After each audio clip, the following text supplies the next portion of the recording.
Paulo.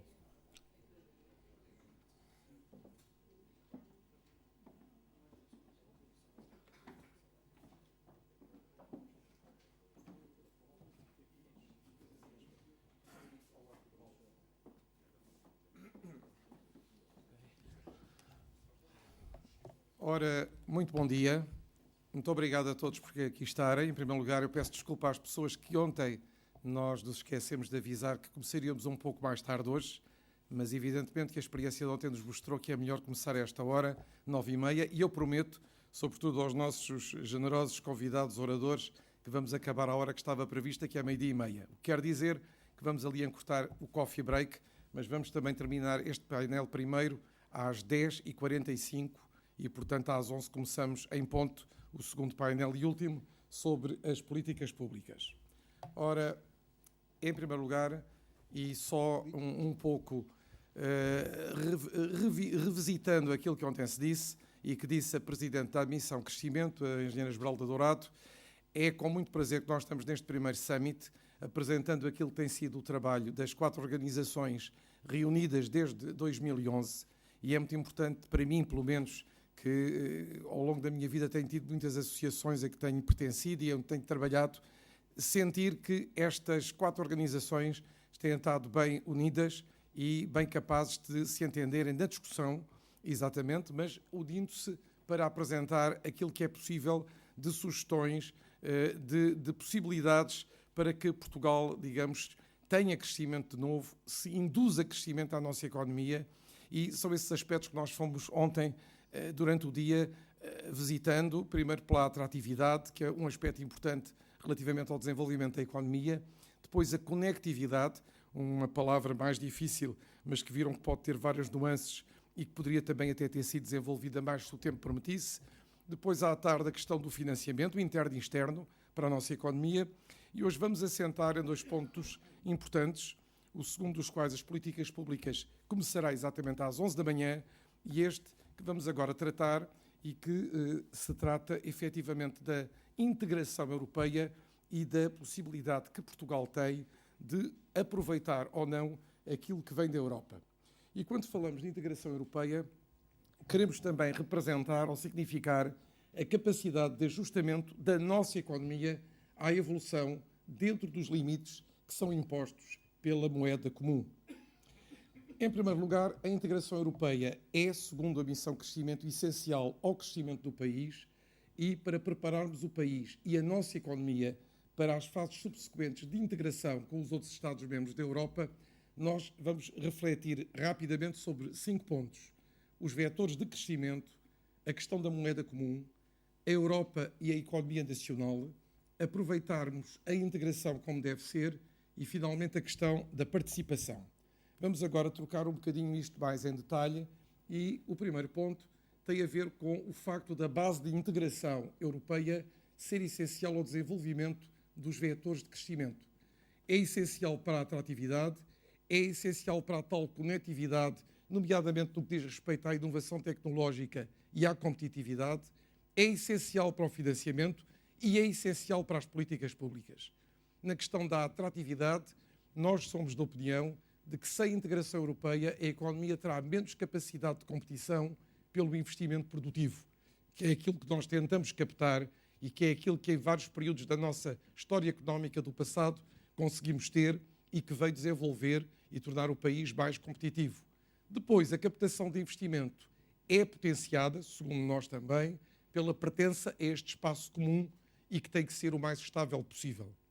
Depois, na questão da conectividade, a integração europeia permite-nos ter as conexões necessárias que podem potenciar o crescimento e as nossas relações privilegiadas, nomeadamente com os países de língua portuguesa, onde ainda há muito a fazer, onde ainda há muito a trabalhar, mas que, neste momento, apesar de todas as contingências dos vários países, estão, digamos, num estado melhor do que já estiveram no passado.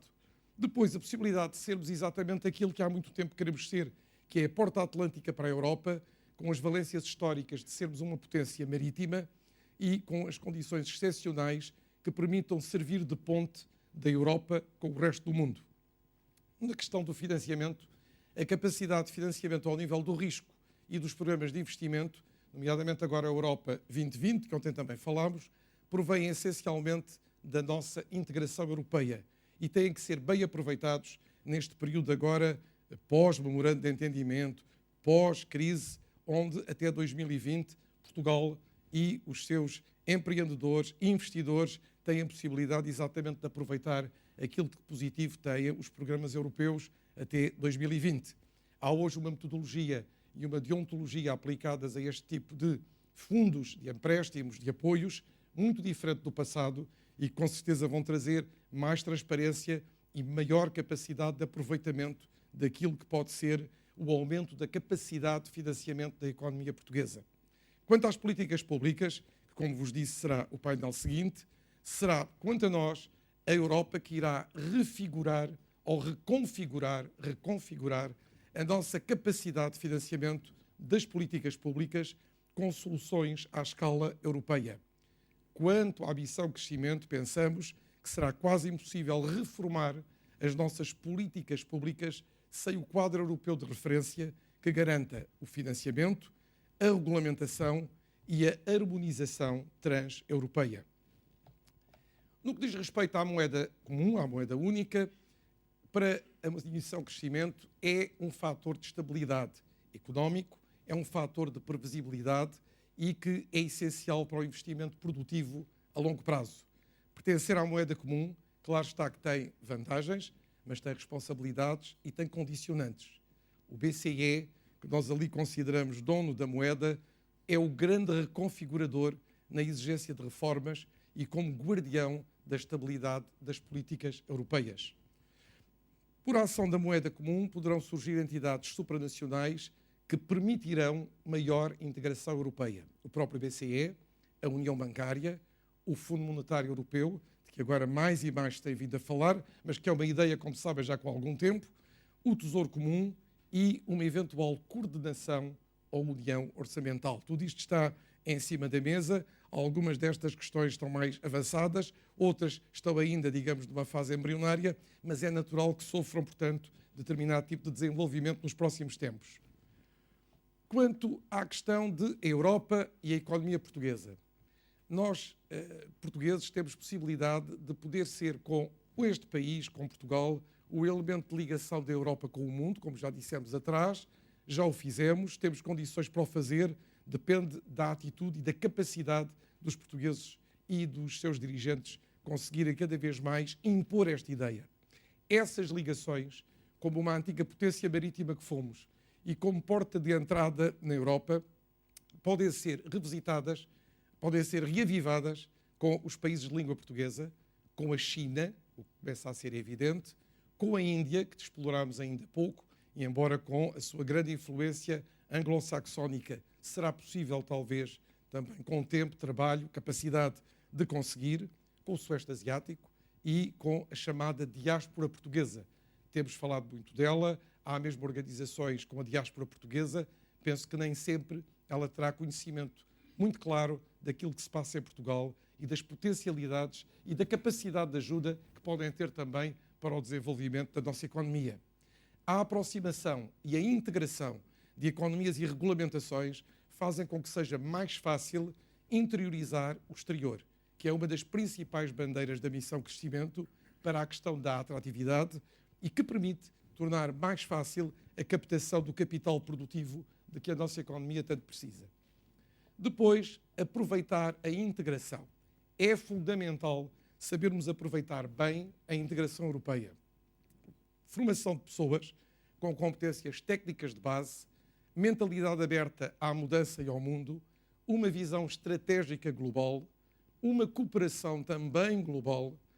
A questão do empreendedorismo, da inovação, não é só uma moda, não é só uma questão de palavras, é uma questão que tem que ser saber aproveitar, ter a capacidade de pensar de fora diferente e agir proativamente, assumindo riscos, mobilizando os outros para empreender como uma alavanca para construir a mudança e para inovar. E depois o foco da questão da empregabilidade. Nós temos que responsabilizar mais as instituições de ensino superior pela empregabilidade dos seus alunos.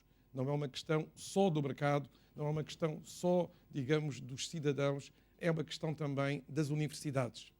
Depois, os chamados clusters possíveis. Esta palavra nem sempre é muito bem interpretada, mas de qualquer maneira isto quer dizer a formação universitária para países terceiros, aproveitar a excelência das nossas universidades, o turismo sénior, de que se tem falado tanto, mas que se tem aproveitado pouco, e a chamada conectividade atlântica, oportunidades de negócio, de transshipment, tirando partido da posição geográfica dos nossos portos e do seu aumento de competitividade, que, como ontem vimos na questão da conectividade, ainda está muito longe dos portos espanhóis, até muito de portos fora da Europa, com os quais nós competimos e com os quais nós temos também que nos bater para ainda sermos melhores. E, finalmente, a questão da participação. Há aqui uma questão que é: Portugal é um país tutelado, é um país protegido ou é um país afirmativo? Para nós isto é uma questão, digamos, tripla. E podemos dizer que somos tutelado na medida em que todos os países, mas nomeadamente aqueles mais frágeis, têm determinados condicionalismos e vigilâncias, pelo BCE, pelos próprios mecanismos de autorregulação, de fiscalização ativa. Depois, somos um país protegido, porque esta crise recente fez com que se criassem mecanismos de assistência comum que protegem cada um dos membros da moeda comum das suas eventuais crises ou rupturas, desde que sejam observados os condicionalismos impostos, e somos também um país afirmativo. Recentes desenvolvimentos, mecanismos de autorregulação existentes, permitem a emergência afirmativa dos países que fazem parte da moeda comum. Estar dentro da moeda tem responsabilidade e tem envolvimento nesses processos. Estas são apenas pistas para agora passarmos à discussão e, como veem, tenho ali, felizmente, 3 convidados de grande profundidade nestes assuntos e de grande qualidade. Tenho aqui primeiro o meu colega Zé Maria Brandão de Brito, que tem colaborado desde sempre com a Missão Crescimento e que, portanto, terá um conhecimento aprofundado daquilo que nós temos estudado, temos discutido e que apresentamos. Depois tenho o Dr. Paulo Sante, docente hoje da Universidade Católica, mas que é a cara em Portugal do primeiro representante do Parlamento Europeu e que, portanto, representa uma fase muito importante do início da nossa adesão ao chamado mercado comum. E depois o Ricardo Arroja, que vocês conhecem como economista, também como colaborador regular em publicações económicas e economista e membro também da Ordem de Economistas, tal como o Brandão de Brito. Ora, eu vou passar para ali para falar com os 3 e se calhar ia começar por falar e pedir ao Paulo Sante que, na sua qualidade de ter estado na Europa, de ter estado também agora em Portugal já há bastantes anos e conhecer bem este movimento, até que ponto é que nós podemos falar exatamente que a integração europeia pode ser aprofundada e até que ponto é que Portugal depende ou não dessa integração bem feita, completa e de maneira a que nos permita tirar todas as vantagens da nossa adesão a este clube da moeda única e da União Europeia. Obrigado, Dr. Rui Martinho. Muito obrigado pelo convite à Missão Crescimento. Eu tenho muito gosto em estar aqui. Saúdo também os meus 2 colegas. Enfim, o Brandão de Brito, já nos conhecemos há muitos anos, enfim, há uns aninhos. E saúdo todos. Começando por dizer que eu, enfim, como tiveram a bondade de me convidar já há algum tempo, à medida que se aproximava esta sessão, eu estava muito preocupado, porque como não sabíamos o que é que ia acontecer à Grécia, aliás, ainda não sabemos, eu temia que, enfim, tudo aquilo que fôssemos dizer hoje tivesse que ser num panorama completamente diferente. Mas, Paulo, ainda não tem que ser. Se me permite, escreveu há 2 dias um artigo muito bom, sem nunca falar na Grécia, sobre os problemas que ela nos põe. Exatamente. Não, e sobretudo sobre o que a Europa precisa de fazer. Porque o problema principal, enfim, já agora eu gostava de dizer que eu li a vossa análise sobre esta matéria, que é muitíssimo rica e muitíssimo interessante. E, enfim, concordo com quase tudo. Em todo o caso, eu julgo que o problema principal da Europa é, de facto, um problema que vocês também lá identificam.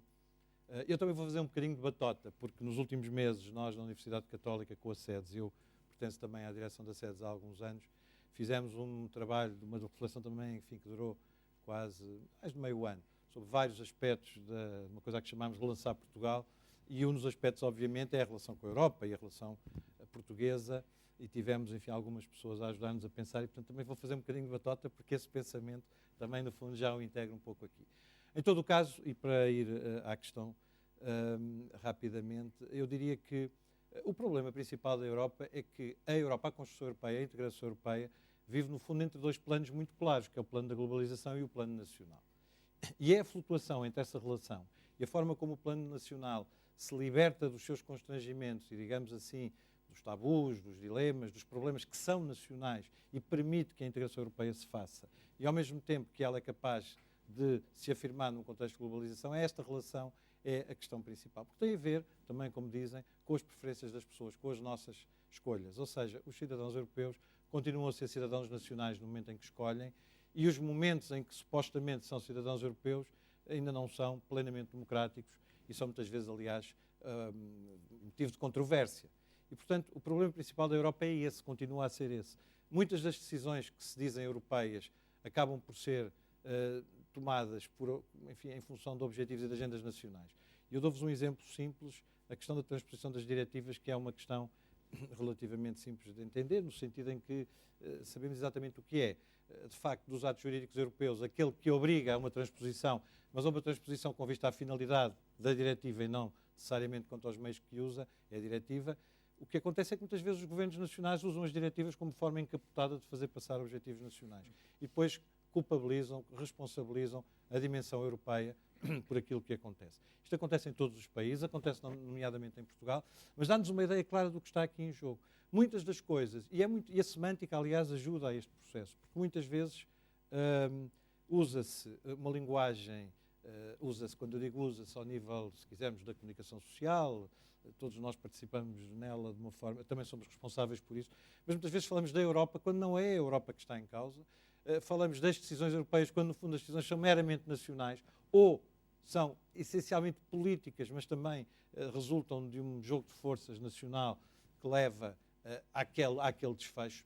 E o exemplo que todos conhecemos e que vocês usam, digamos, analisam abundantemente, é o exemplo da moeda. Obviamente o euro é um exemplo perfeito daquilo que foi a resultante de uma conjuntura, de um jogo ou equilíbrio de forças, ou de uma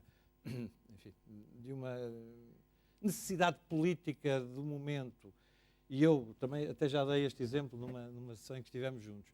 E eu recordo sempre às pessoas quando falam de uma união monetária imperfeita, para já, não havendo, como sabem também, e sabemos todos, uniões monetárias perfeitas em lado nenhum do mundo, a verdade também é que a União Europeia a União Monetária Europeia escusava de ser tão imperfeita. E é tão imperfeita por estas razões, ou seja, ela resultou de uma conjuntura muito especial. Enfim, ela tem sido dissecada ad nauseam, portanto eu não iria aprofundar isso, mas de facto nós sabemos porque é que surgiu, porque é que a moeda única foi feita naqueles termos. Sabemos a razão. Podemos hoje até questionar a razão de ser de alguns países estarem na União Europeia, mas eu digo-vos porque é que eles estão na União Europeia, porque é obrigatório estar, na moeda única, é obrigatório estar na moeda única. Os tratados da União Europeia, o Tratado da União Europeia, obriga a que os países adiram à moeda única quando cumprem os critérios. E, portanto, é obrigatório. Essa é, aliás, a razão principal porque a Grécia não pode sair do euro. A Grécia não pode sair do euro porque é obrigatório estar no euro. A Grécia cumpriu os critérios de convergência. Dir-me-ão, não cumpriu nada, pois não. Mas, teoricamente, cumpriu. E como os outros aceitaram e disseram, sim, senhor, cumpriu, e puseram preto no branco, a Grécia faz parte do euro. Bom, agora é que faz parte do euro, não pode sair.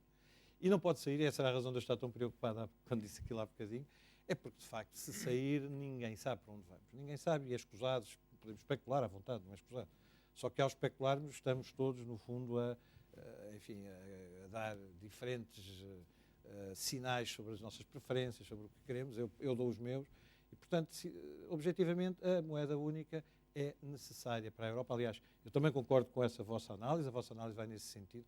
Ontem, justamente nessa sessão em que concluímos um pouco isto, eu usei uma expressão que me criou alguma crispação, até porque a sala, nesse aspecto, não era tão, eu diria, não estava tão convencida disto, mas, de facto, se a livre circulação dos fatores, e, portanto, esta integração de fatores, a criação de escala, é, digamos, uma espécie de aparelho circulatório do continente europeu, da União Europeia, dos países da União Europeia, o euro é hoje o seu coração e permite, de facto, criar e sustentar um mercado interno capaz de ser eficaz e capaz de ser o tal criador de uma escala competitiva a nível global. Enfim, para terminar, eu acho que isto, o objetivo é pequenas respostas, enfim, curtas respostas, não sei se já vou longo. Em todo o caso, o euro não é compatível com a saída do euro. O euro não pode ser uma moeda, não pode ser uma realidade da qual se entra e se sai quando se quer. Se um país sair, e se estivesse previsto nos tratados, não só não está previsto nos tratados, como os tratados, pelo menos implicitamente, o proíbem, sair do euro e a facilidade de sair do euro e o haver mecanismos para sair do euro, porque há quem defenda isso. Essa é uma das teses relativamente a esta questão, até de pessoas que dizem, eu não sou contra a Europa, mas gostava ou de não ter o euro, que os países pudessem entrar e sair, fosse uma coisa mais flexível. Mas se fosse uma coisa mais flexível, não era, não existia, não tinha possibilidades, porque naturalmente era sujeito à especulação, a uma especulação muito mais poderosa do que aquela que existe, e à qual a Europa já está, e da qual a Europa já é vítima, como sabemos desde sempre. Porque a primeira vez que se fez uma tentativa consolidada, enfim, concretizada, de alguma forma resolver ou pelo menos atenuar a questão dos riscos cambiais e, portanto, no fundo, criar alguma previsibilidade, foi no sistema monetário europeu. Ele foi vítima da especulação assim que, enfim, os mercados, para simplificar, perceberam que era fácil fazer aquilo. E foi fácil fazer aquilo outra vez na sequência da grande crise de 2007-2008 e seria fácil fazer aquilo agora outra vez no dia em que a Grécia decidisse que saía, os países da Europa decidiam que a Grécia devia sair e a partir daí o euro era insustentável. Esse é o grande risco, mas essa é a minha opinião. Não sei, eu não respondi diretamente a tudo, mas eu acho que sim, que nos colocou bem agora dentro da questão. E eu ia pedir ao Zé Maria Brandão de Brito, que tem estado sempre a acompanhar, como eu disse, a missão Crescimento, e tem sobre estes pontos refletido, eu penso, maduramente, que nos dê agora qual é a sua ideia sobre aquilo que aqui apresentamos e o que é que pode ainda ser, digamos que, explorado mais no sentido de nos colocar melhor perante esta questão de Portugal e da integração europeia. O seu pleno. Bom, antes de mais, muito obrigado. Bom dia a todos. É um prazer estar aqui. É evidente que não podemos esquecer-nos, como aliás o Dr. Paulo Santos já aqui lembrou, não podemos esquecer-nos desta conjuntura em que estamos neste momento, que de certa forma molda todas as intervenções e tudo aquilo que pensamos sobre a Europa, que é a situação grega. Portanto, há aqui um problema que, aliás, penso que foi muito bem posto, que tem a ver com a moeda única, que tem a ver com os problemas que a moeda única, no fundo, tem vindo, também trouxe para o interior da integração europeia. Ou seja, a integração europeia não podia continuar sem a moeda única, mas o euro, pela forma incompleta, imperfeita, como foi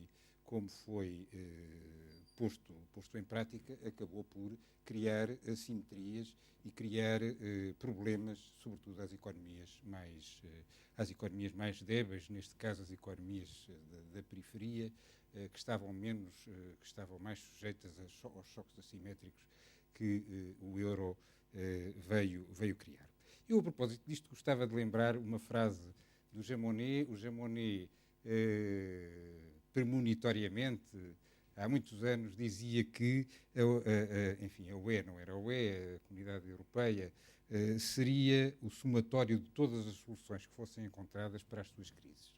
E, portanto, é neste quadro que nós, no fundo, estamos. Quer dizer, e aquilo que espanta, ou aquilo que nos pode trazer alguma perplexidade, é exatamente a incapacidade que a Europa tem demonstrado, em termos, sobretudo, das suas lideranças e das suas instituições e das lideranças das instituições, para fazer face a esse problema que também já aqui foi detectado. Por um lado, os interesses nacionais, que nunca desapareceram e que vão continuar, e, por outro lado, o desafio que a globalização traz, um desafio extremamente duro e que me parece que é aquele em relação ao qual a Europa mais tem fraquejado. Ou seja, a Europa deixou que de certa forma desencadeou a globalização com a liberalização dos capitais pela Sra. Thatcher e depois com o Presidente Reagan e a seguir toda a Europa, digamos, continental ou parte da Europa continental que estava no cerne das comunidades europeias, deixou-se ultrapassar por essa dinâmica. E eu penso que o grande problema com que hoje se debate a Europa e que desafia as nossas próprias